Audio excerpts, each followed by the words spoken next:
Hi friends, स्वागत है आपका मेरे चैनल पर। आज हम सुनेंगे अनिल मोहन द्वारा लिखा गया देवराज चौहान सीरीज का मज़ेदार उपन्यास सावधान हिंदुस्तान का part 9। Please like share subscribe my channel. हम बबलू खान का इस्तेमाल कर सकते हैं। कैसे? उसे आज़ाद करके उस पर नज़र रखी जाए तो ये बेवकूफ़ी होगी। नज़र रखने से कुछ नहीं होगा। ये मोबाइल फ़ोन का ज़माना है। वो अपने भाई मुन्ना खान को फ़ोन पर हमारे बारे में बता देगा कि कोई लोग उसमें हामिद अली में दिलचस्पी ले रहे हैं। ये बात हामिद अली के कानों तक पहुंच जाएगी और वो और भी सतर्क हो जाएगा। तब हमारा काम ज़्यादा कठिन हो जाएगा। प्रभाकर के चेहरे पर सोचे छाई रही। हमें हामिद अली और मुन्ना खान की खबर पानी है। मुखबिर ये काम करेंगे और तुम भी बाकी एजेंटों के साथ। ये काम आसान नहीं होगा क्योंकि हमारे पास हामिद अली की तस्वीर नहीं है, मुन्ना की भी तस्वीर नहीं है। मार्शल ने आगे बढ़कर इंटरकॉम द्वारा सतनाम से बात की। देवराज चौहान और जगमोहन हामिद अली की कैद में है। हामिद अली मुंबई में आ पहुंचा है। बुरी खबर है। उधर से सतनाम की आवाज़ आई। मुखबिरों को हामिद अली या मुन्ना खान नाम के आदमी की खबर पाने को लगा दो। इन दोनों की तस्वीरें हैं हमारे पास। हामिद अली की तस्वीर नहीं है। मुन्ना खान के बारे में पता करो कि उसकी तस्वीर मिल जाए। उसका पुलिस रिकॉर्ड भी हो सकता है। हामिद अली की तस्वीर के लिए पाकिस्तान स्थित अपने एजेंटों को संपर्क करो और उन्हें तस्वीर का इंतजाम करके ईमेल के रास्ते भेजने को कहो। ये काम हमें तेज़ी से करना होगा सतनाम। यस मार्शल, पहले मैं मुखबिरों को अलर्ट करता हूँ। इंटरकम छोड़कर मार्शल पलटा और प्रभाकर से बोला, बबलू से पता करो, उसके पास मुन्ना खान की तस्वीर हो सकती है। प्रभाकर फौरन बाहर निकल गया। वो 5 साल का था, तब की उसकी तस्वीर है मेरे पास। बबलू खान बोला, 12 साल की उम्र से तो वो घर से चला गया था और 19 का होकर वापस आया था जब हमारे माँ बाप भी मर गए थे। उसने किसी की शादी अटेंड की हो, वहाँ तस्वीरें हो सकती हैं मुन्ना खान की। प्रभाकर ने कहा, तुमने मुझे गांजा चरस नहीं दी, अभी मिल जाएगी। तो मेरी बात का जवाब दो। वो किसी की शादी में गया था? मेरे ख्याल में नहीं। वो गली मोहल्ले वालों से कम ही मिलता था। मुन्ना का कहना है कि उसके लिए ज़्यादा लोगों से मिलना ठीक नहीं। वैसे भी वो घर कहाँ रहता था, महीनों महीनों गायब रहता था। जो भी हो, मुन्ना दिल का बहुत अच्छा है। किराए का वो घर हमें खाली करना पड़ा तो उसने मुझे खोली खरीद कर दे दी। वो मेरा बहुत ध्यान रखता है। वो आतंकवादी है। प्रभाकर के दांत पिच गए। तो क्या हो गया, ये भी तो बिजनेस है। काम करो, पैसा लो। वो मासूमों की जान लेता है। एक बम लगा देना, मासूमों की जान लेना थोड़े ना हो गया। अब बम फटने से कौन मरता है, उसे क्या पता। तो तुम आतंकवाद से सहमत हो? प्रभाकर गुर्रा उठा। तुम गलत कह रहे हो। अब ये बिजनेस बन गया है। आतंकवाद रहा ही कहाँ है। जिसे काम नहीं मिलता वो इस काम में आ जाता है। हामिद अली उसे पैसा देता है तो वो बम रखने का काम करता है। जब हामिद अली उसे पैसा देना बंद कर देगा तो वो ये काम नहीं करेगा या किसी और के लिए करेगा। पेट तो भरना ही है। लोगों की जान लेकर तुम बार बार गलत कह रहे हो। वो सिर्फ बम रखता है, लोगों की जान नहीं लेता। प्रभाकर का जोरदार गुस्सा बबलू खान के गाल पर पड़ा। बबलू लड़खड़ाकर दीवार से जा टकराया। होठों के कोनों से खून छलक उठा। प्रभाकर खा जाने वाली निगाहों से उसे देखता रहा। मुझ पर क्यों गुस्सा उतारते हो? मुन्ना को मारो, बबलू कह उठा। उसे ही ढूंढने की कोशिश की जा रही है। उसका फ़ोन नंबर ले लो, बात कर लो उससे। मैं नंबर बताता। उससे बात नहीं करनी। बात की तो वो भाग जाएगा। उसकी तस्वीर बताओ, कहाँ से मिलेगी? मैं नहीं जानता। हामिद अली की तस्वीर है किसी के पास? मुझे कुछ नहीं पता। मैं मुन्ना के काम में ज़्यादा दिलचस्पी नहीं लेता कि वो क्या करता फिर रहा है। उसका कोई दोस्त, कोई मिलने वाला। बबलू के चेहरे पर सोच के भाव उभरे। बोलो, उसका कोई? पहले मुझे गांजा चरस दो, फिर बताऊंगा। मतलब कि ऐसा कोई है? हाँ। कौन? गांजा चरस दो, मुझे तलब महसूस हो रही है, उसके बाद बात करूंगा। गांजा चरस आ रही है तुम्हारे लिए, तुम उसके बारे में बताओ जो मुन्ना के करीब है। हुस्ना से उसका खास मिलना है। हुस्ना लड़की है? हाँ, ज़रूरत पड़ने पर मुन्ना उसे भी अपने काम में इस्तेमाल कर लेता है। वो कहता है हुस्ना से निकाह करेगा। 4 सालों से वो हुस्ना से मिल रहा है, वो ही सिर्फ मुन्ना के करीब है। बबलू ने प्रभाकर को देखा। कहाँ रहती है हुस्ना? बबलू ने हुस्ना का पता बता दिया, फिर बोला, लेकिन तुम लोग कौन हो? क्या हो रहा है? कुछ मुझे भी तो बताओ। प्रभाकर दरवाजे की तरफ बढ़ गया। जा रहे हो? मुझे गांजा चरस तो दे दो, उसके बिना मैं मर जाऊंगा। तुम। बाहर निकलने के बाद प्रभाकर ने दरवाज़ा बंद कर दिया। देवराज चौहान और जगमोहन बंधे हुए थे। कल से बंधे रहने की वजह से उनके शरीर में पीड़ा उठने लगी थी। खाने पीने को कुछ भी नहीं दिया गया था। हर वक्त 2 लोग उसके पास पहरे पर मौजूद रहते। ऐसे में वो बंधनों को खोलने की चेष्टा भी नहीं कर सकते थे। इस वक्त उसके पास मंसूर और वकील थे। सुबह के 8 बज रहे थे। बाथरूम तक तो ले चलो, जगमोहन कह उठा। सुना तूने? वकील ने मुस्कुराकर मंसूर से कहा, ये कुछ कह रहा है। मैंने नहीं सुना। हिंदुस्तान का डकैती मास्टर कितना बेबस हुआ पड़ा है। सुना है पुलिस इसे पकड़ नहीं पाती। हमने आसानी से ढूंढ लिया, इसे पकड़ भी लिया। मंसूर मुस्कुराया। हामिद अली इन्हें छोड़ने वाला नहीं। देवराज चौहान ने दोनों को देखा, कहा, कुछ नहीं। मैंने तुमसे कहा था कि बचकर निकल चलते हैं, जगमोहन ने देवराज चौहान से कहा। लेकिन तुम्हें ही ये जानने का भूत सवार था कि ये जाने कि ये चाहते क्या हैं। देख लो अब। देवराज चौहान ने कुछ नहीं कहा। यहाँ से 2 कमरे दूर एक कमरे में मुन्ना खान फोल्डिंग बेड पर सो रहा था कि तभी उसका फ़ोन बजा। नींद में ही मुन्ना खान ने फ़ोन उठाया और कॉलिंग स्विच दबाकर कान से लगाया। हेलो मुन्ना।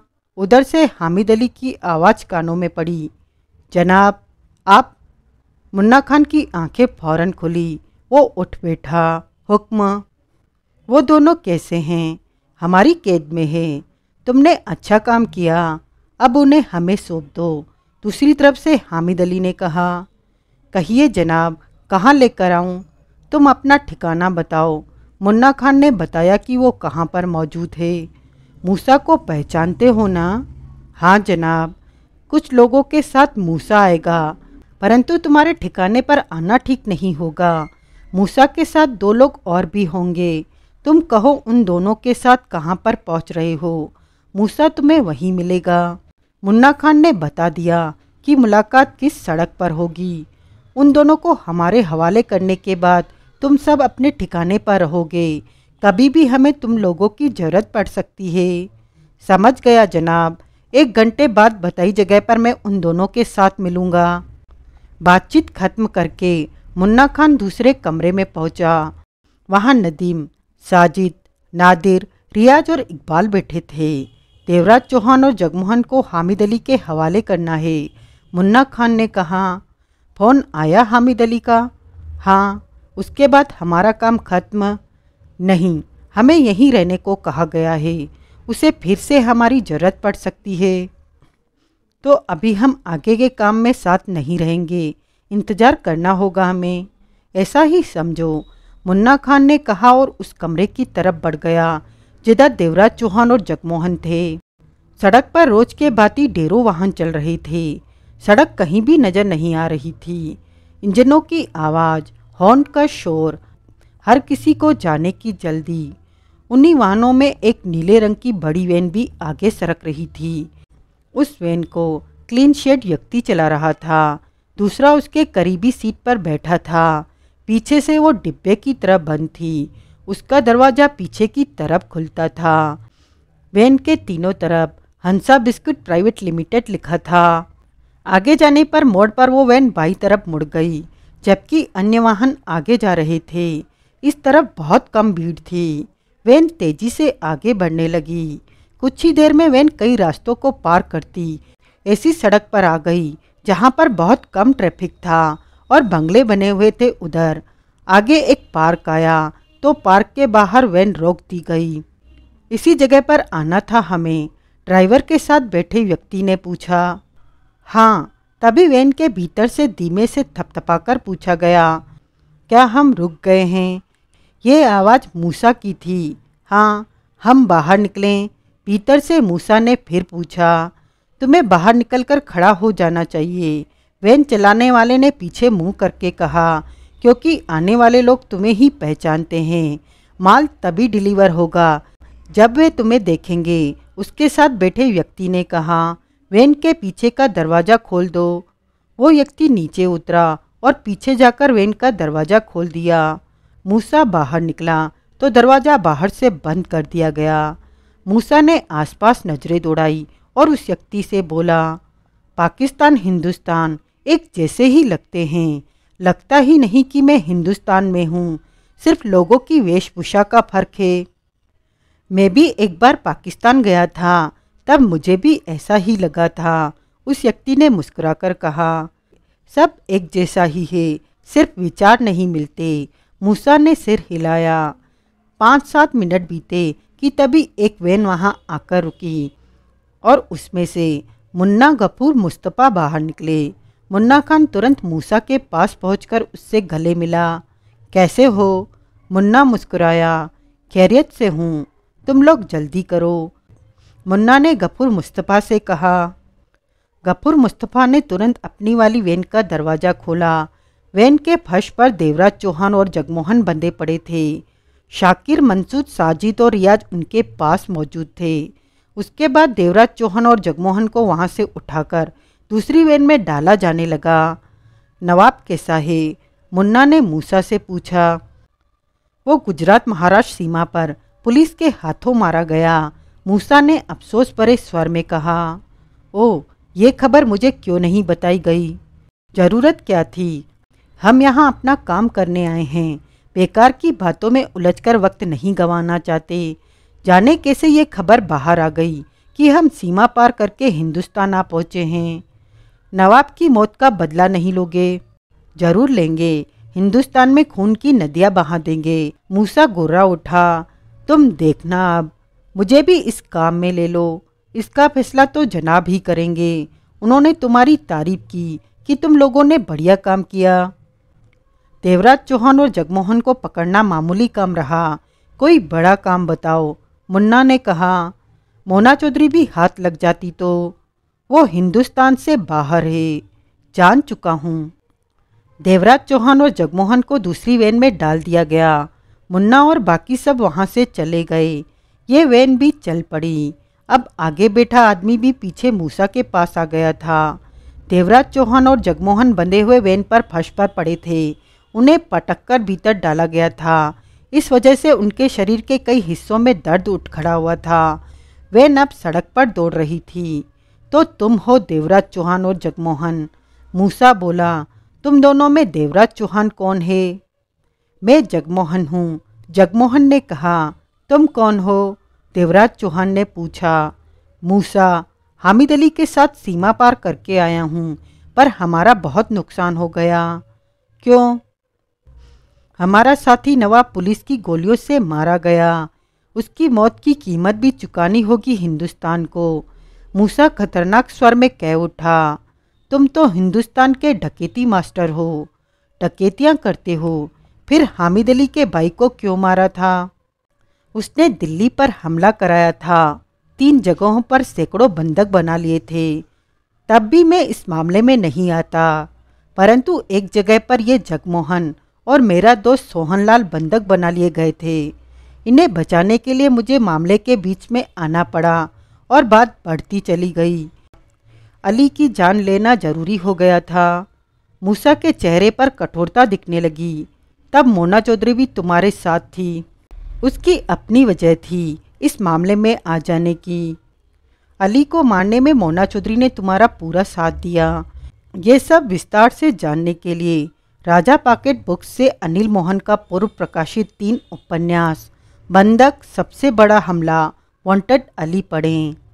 सही कहा तुमने, देवराज चौहान मूसा को देख रहा था। मोना चौधरी की किस्मत अच्छी रही कि वो हिंदुस्तान से बाहर है, वरना इस वक्त वो भी तुम्हारे साथ होती।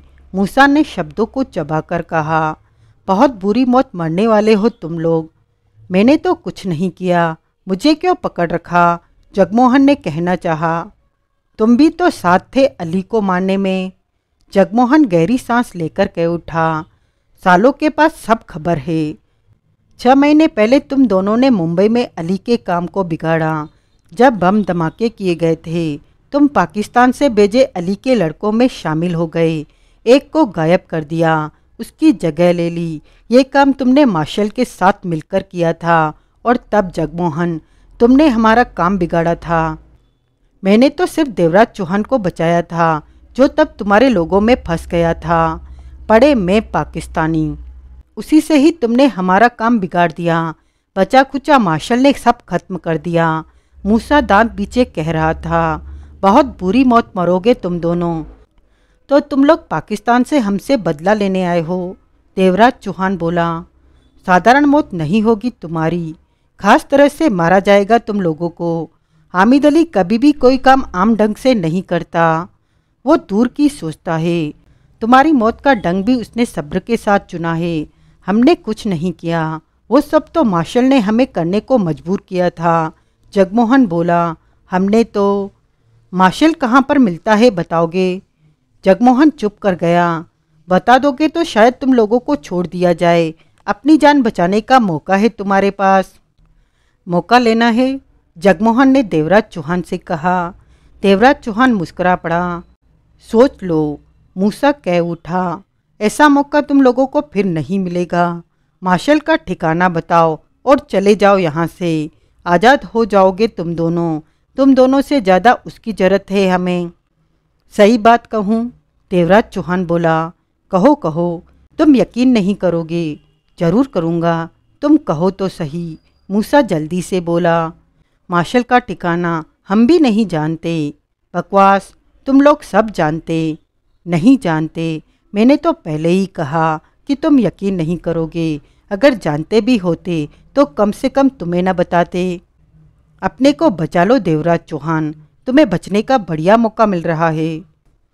हमें अपनी बातों में मत उलझाओ, जगमोहन बोला। तेरे जैसों से रोज निपटते हैं हम। अभी देखो तो सही कि आगे तुम लोगों के साथ क्या होता है। मूसा नफरत भरे स्वर में कह उठा। वैन सड़कों पर दौड़ी जा रही थी। वो मार्शल का एजेंट था। उम्र 24 वर्ष, लंबा कद, नाम रंजन देसाई, रंग गोरा। परंतु इस वक्त उसके शरीर पर साधारण सी कमीज पैंट थी। पाँव में लेदर की पुरानी चप्पलें पहन रखी थी। मिनट भर पहले ही सड़क किनारे रुकी कार से वो उतरा था। फिर कार आगे बढ़ गई। रंजन देसाई सामान्य सी धीमी चाल चलता सामने के इलाके में प्रवेश कर गया। हर तरफ 30 या 50 गज के मकान बने हुए थे। लोगों ने कमरे के ऊपर कमरा चढ़ा रखा था। तंग गलियां, जिसकी सफाई शायद ही कभी हुई हो। निचले वर्ग के लोगों का बसेरा था यहाँ। उन्हीं गलियों में रंजन देसाई आगे बढ़ता जा रहा था। उसे 35/4 नंबर के घर की तलाश थी। 2-3 से पूछा भी कि ये नंबर कहाँ पड़ेगा। आखिरकार वो 35/4 नंबर के मकान के सामने जा पहुँचा। 2 मंजिला मकान था वो। 30 गज जगह में बना हुआ था। उसका दरवाज़ा खुला था और सामने ही कमरा था। गली से लोग आ जा रहे थे। रंजन देसाई ने भीतर जाकर देखा। कमरे में कोई न दिखा तो उसने दरवाज़ा थपथपाया। दूसरी बार थपथपाने पर भीतर कहीं से औरत की आवाज़ आई। कौन है? सलाम, रंजन देसाई ऊंचे स्वर में बोला। मैं इरशाद हूँ। कौन इरशाद?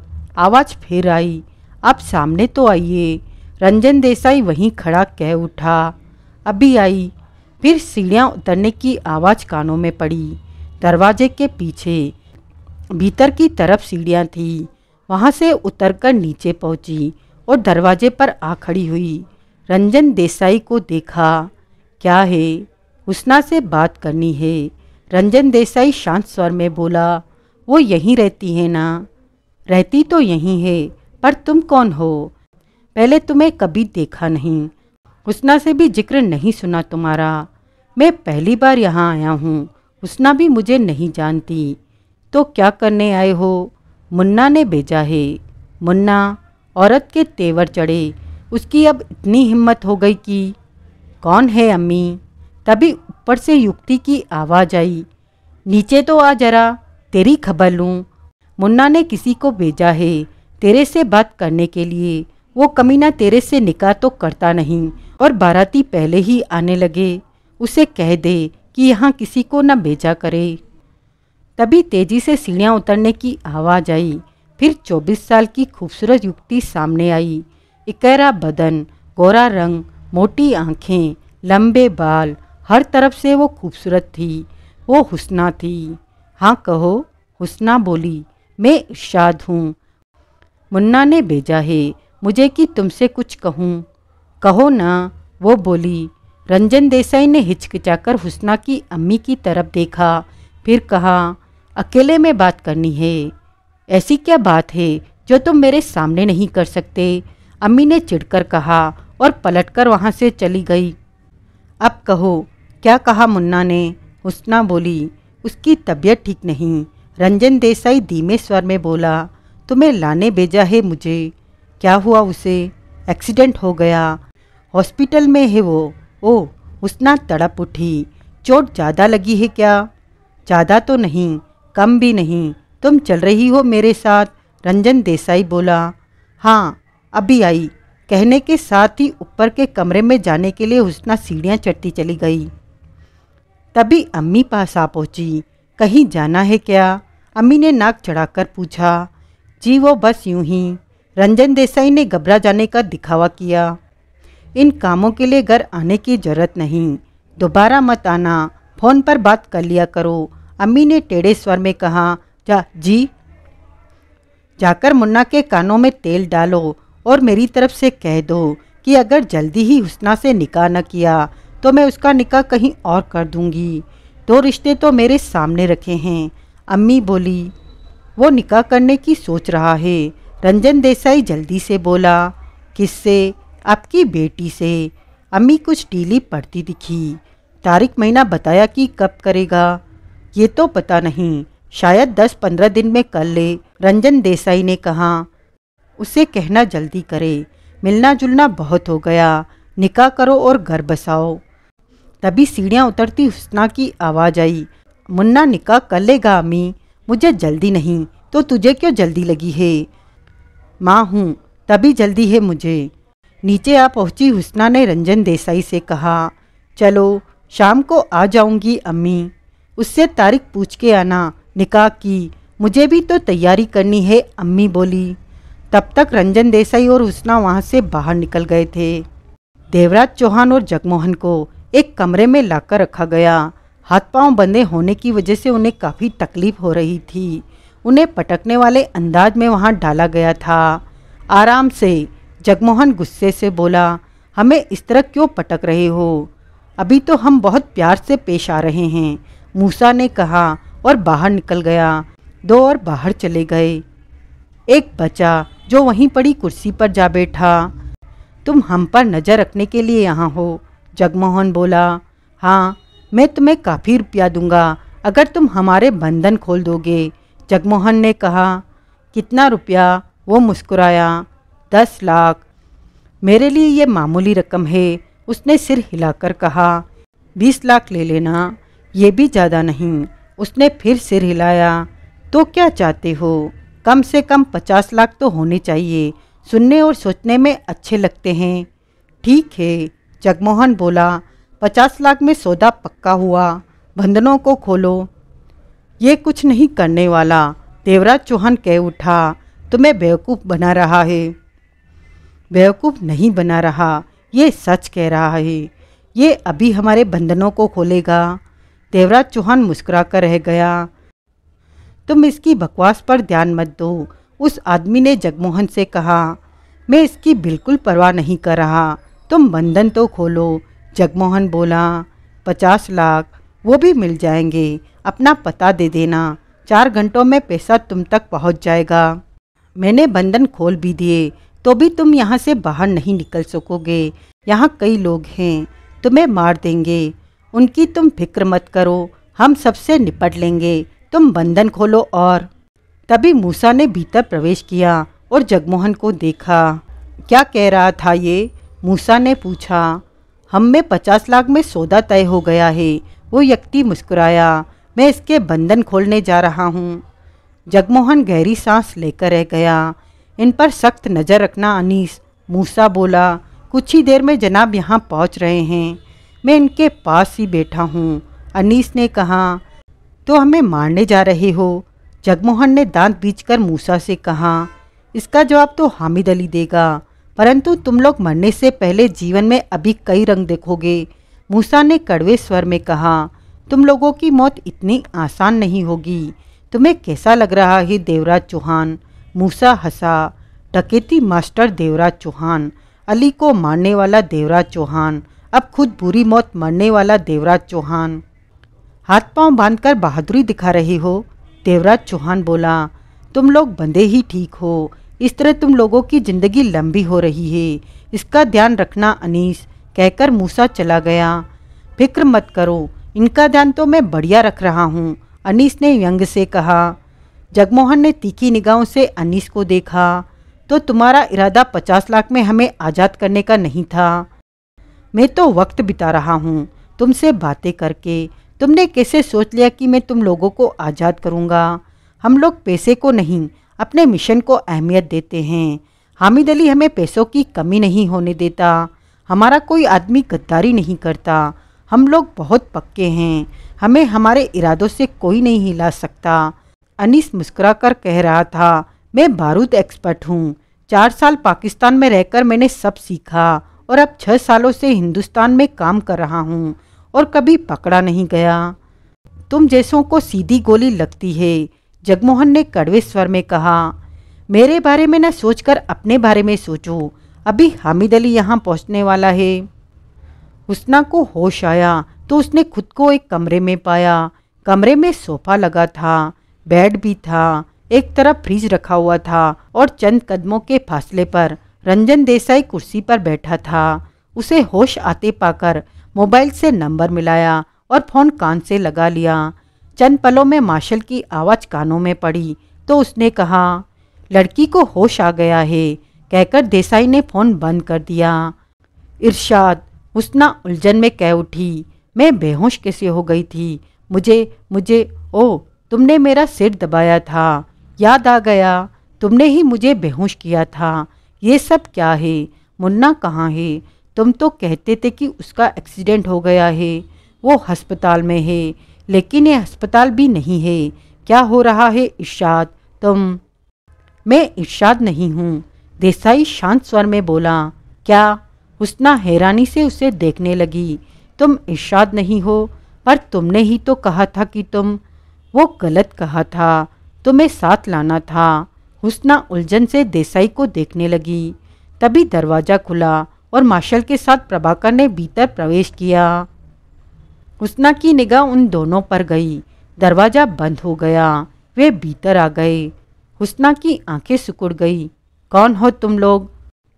हम भारतीय जासूसी संस्था के लोग हैं, प्रभाकर ने कहा। जासूसी संस्था? हुस्ना हक्की बक्की रह गई। फौरन बेड से उतरकर फर्श पर खड़ी हो गई। तुम्हें परेशान होने की जरूरत नहीं, प्रभाकर बोला। हमें तुमसे कोई मतलब नहीं, हमें मुन्ना खान से मतलब है। हमने मुन्ना खान पर हाथ डालना है। हम चाहते हैं कि तुम हमारी सहायता करो। नहीं, हुस्ना के होठों से निकला।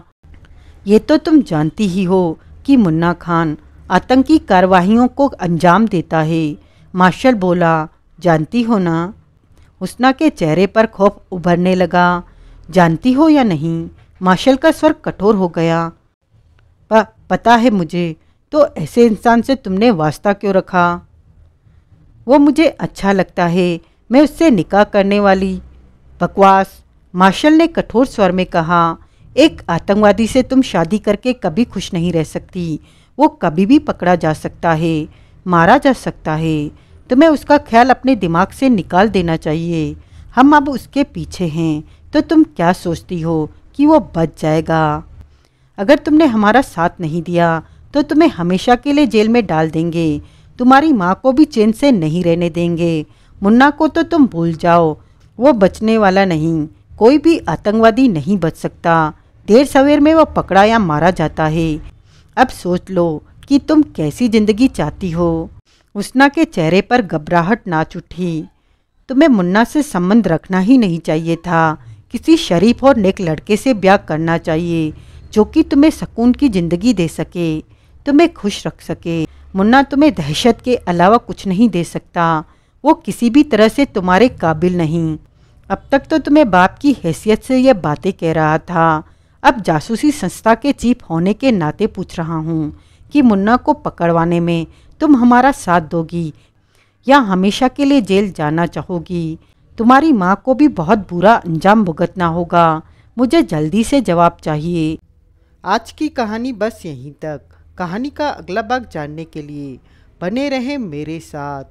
अगर ये नावल आपको पसंद आया हो तो please like share subscribe my channel.